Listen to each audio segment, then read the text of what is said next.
គ្រាន់តែបើកទ្វារមកឃើញកសិកម្មតែម្ដងបងប្អូនឃើញខៀវល្ងឹតស្រស់បំប្រងអានេះគឺជាហៅស៊ឺ13ខ្នងដែលគេដាំលក្ខណៈហៅស៊ឺស្តង់ដាគឺគេដាំបែបហ្នឹងបងប្អូនមើលចាស់អានេះគឺជាទិន្នផលដែលគេ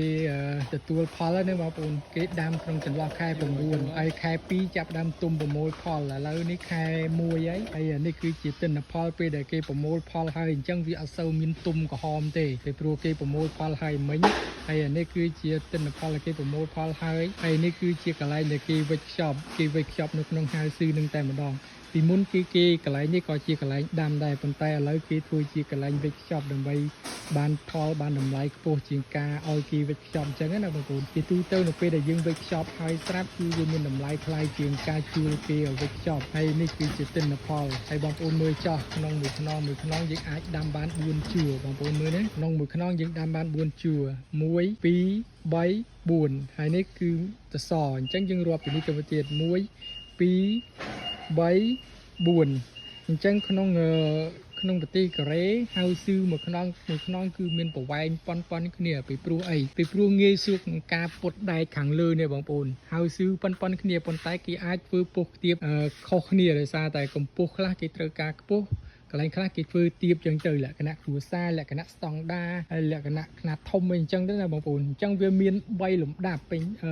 ហៅស៊ឺនៅក្នុងប្រទេសកូរ៉េមានខ្នាតតូចខ្នាតមធ្យមហើយខ្នាតធំហើយការរៀបចំអីគឺវាស្តៀងគ្នាទេប៉ុន្តែនៅពេលដែលគេធ្វើខ្នាតស្តង់ដាគេមានផ្លូវពុះកដាលបែបនេះដើម្បីងាយស្រួលក្នុងការប្រមូលផលហើយនេះគឺជាទិន្នផលរបស់គេបងប្អូនមើលចោះគឺល្អមែនតើមកបងប្អូនអញ្ចឹងបានថានៅក្នុងប្រទេសកូរ៉េនេះអ្នកធ្វើកសិកម្មគឺ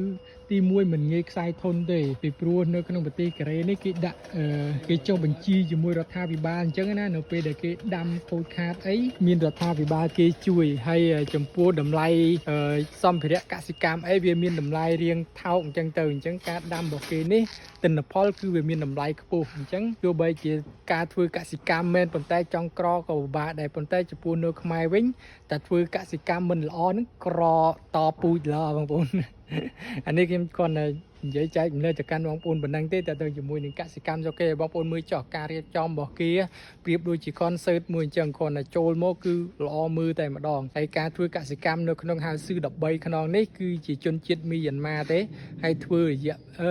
គ្នា2នាក់ការងារកសិកម្មហ្នឹងហើយ13ខ្នងមួយចោះហើយការងារវិលជុំមានទម្លាក់ដើមមានកាត់ស្លឹកមានវេចខ្ចប់អញ្ចឹងទៅហើយនៅពេលដែលវេចខ្ចប់គឺមានតកែអីជួយវេចខ្ចប់ហើយប៉ុន្តែបើសិនជាការកាត់ស្លឹកការថែដើមការបេះផ្លែទាំងអស់គឺធ្វើតែគ្នា2នាក់ទេឥឡូវបងប្អូនមើលចាទិន្នផលបងប្អូនអូប្រមូលផលម្ដង